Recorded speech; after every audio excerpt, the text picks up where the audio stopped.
Okey, Assalamualaikum warahmatullahi wabarakatuh dan salam sejahtera. Jadi untuk video pada kali ini saya akan tunjukkan cara untuk kita mencari entry sell, SOP untuk kita lakukan sell. Okey. First kali kita buka graf kita. Right. Kita buka graf kita pada time frame M15. Jadi dia punya step dan SOP dia sama je, macam buy, cuma dia bertentangan lah. Jadi pada time frame M15, okey, sekejap, mana macam tu. Okey ni, pada time frame M15 first kali, pertama sekali pada time frame M15 kita tengok untuk confirmation trend semasa yang pertama. Kita tengok pada 3 AMA ni. Jadi masing-masing pun dah tahu dah, kalau hijau, merah, kuning. Kalau kedudukan macam ini maknanya kedudukan downtrend.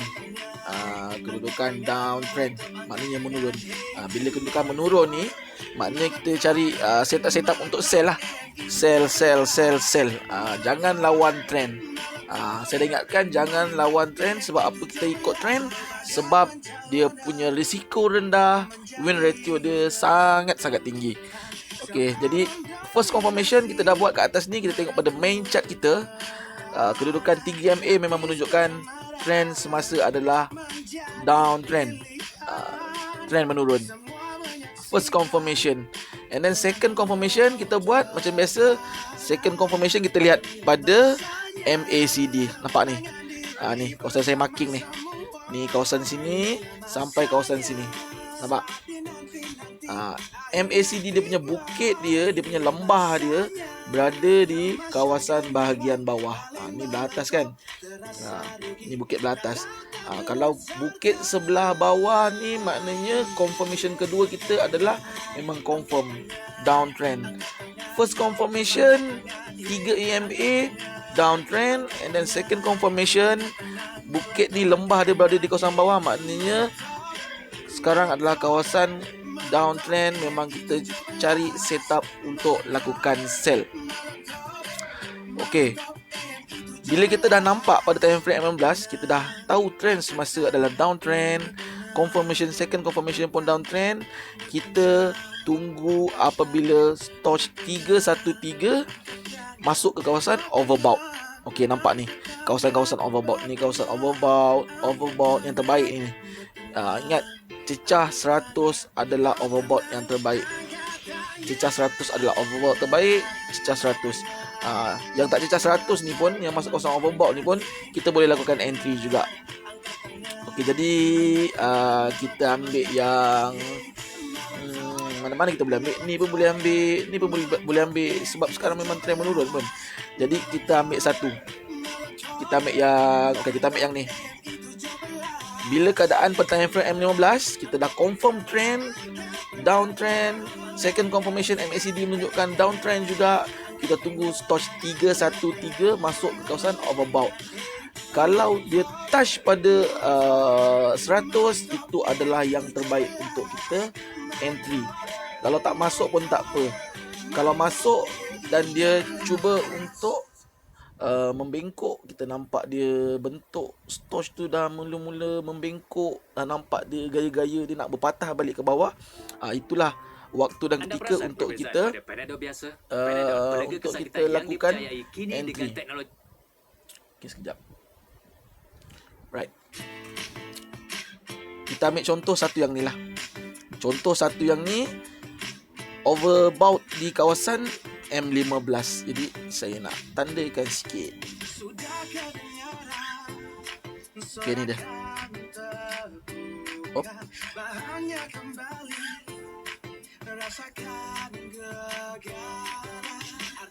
Inilah.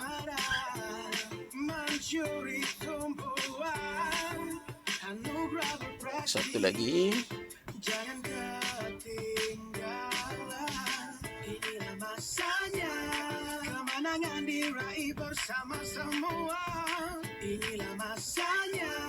Okey, kalau kita tengok sekarang, trend downtrend second confirmation bukit MACD pun berada di kawasan bawah, maknanya downtrend. Tunggu Stoch 313 masuk kawasan overbought, nak membengkok ataupun touch 100 adalah lebih baik. Ini kawasan dia, kita dah nampak dia masuk touch pada 100 dan kedudukan candle dia kat sini.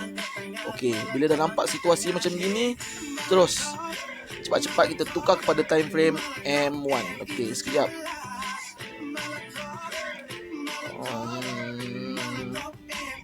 Okey, ni kedudukan dia. Tarikh 19 hari bulan.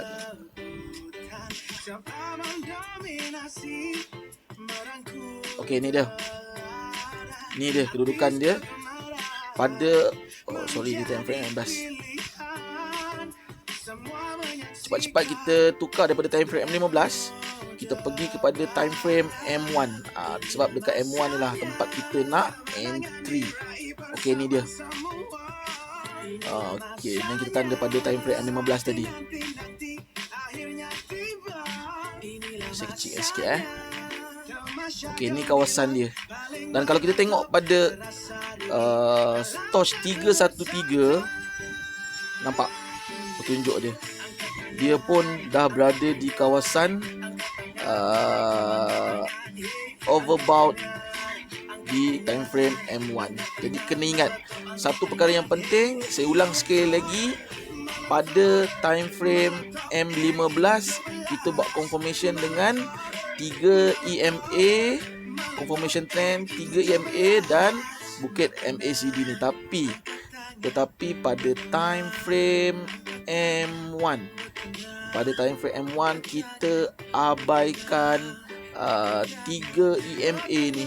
Bentuk dia macam mana pun kita abaikan, dan kedudukan bukit pada MACD ni kita abaikan. Pada time frame M1 kita cuma gunakan Stoch 313 untuk cari kawasan-kawasan overbought untuk lakukan setup atau entry sell. Okey, tengok sini. Ini adalah yang kita tandakan pada time frame M15 tadi. Jadi bila M15 dah masuk overbought dan nampak dia cecah 100 ataupun dia dah bengkok-bengkok turun ke bawah tu, bila dah nampak waktu macam gitu, cepat-cepat kita tukar ke time frame M1 dan kita nampak dekat M1 ni Stoch 313 pun sebenarnya semua dah touch 100 overbought. Bila dekat M1 ni dia dah touch overbought ke atas ni, itulah masa, waktu dan ketikanya untuk kita lakukan entry sell. Jadi kita ambil contoh satu, katakanlah kita entry di kawasan ni. Kita entry pada 131 130. Tengok, sebab kat sini nampak ni dia dah touch overbought. Jadi kita lakukan entry di kawasan overbought pada 313 Stoch M1.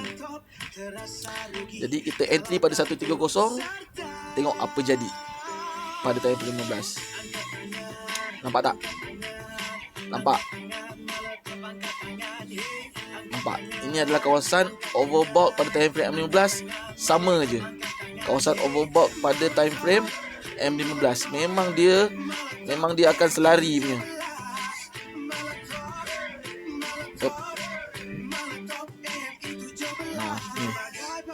Memang kau sebenarnya overbought M15 dia akan selari, memang selari tajam ke atas dekat M15, dia akan tajam selari overbought dekat M1. Kat situlah, kat M1 tu lah kita akan sell. Jadi tempat kita sell pada time frame M1 tadi, ni contoh dia, kita sell, kita tengok apa jadi. Start daripada kita entry sell tu, nampak price turun. Nampak? Price turun ke sini. Sini pun boleh. Kalau kita hold ke sini pun boleh. Banyak kita dapat. Jadi kita ambil contoh satu je lah. Ke sini. Price turun ke sini. Alright. Berapa pips kita dah buat keuntungan kat situ. Tukar balik pada time frame M1. Kita tengok.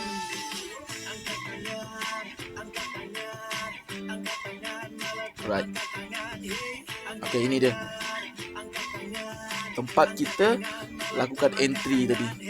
Overbought pada M1 akibat daripada momentum overbought yang kita ambil pada time frame M15, momentum pada time frame M15 kita bawa pergi kepada time frame M1. Nampak? Ni lokasi kita lakukan entry tadi. Tengok price turun berapa jauh. Start daripada sini. Tengok float pun sikit je sebenarnya, tak banyak. Kalau kita layer pun kalau akaun besar layer RM1, RM5 dengan float tak berapa pips ni pun, tengok dia punya turun sampai sini. Berapa banyak kita dapat buat profit. Nampak? Daripada sini ke sini. Senang je. Jadi kita ingat step apa yang saya ajar. Untuk SOP sell sama je, sama macam SOP buy. Cuma SOP buy kita cari untuk kawasan oversold, tapi untuk SOP untuk sell kita gunakan kawasan-kawasan overbought. Alright, cukup sampai di sini penerangan saya. Next kalau ada tak faham nanti mungkin saya akan buat video-video lain. Jangan takut, saya akan support 100% untuk orang faham teknik ni, gunakan teknik ni. Terima kasih.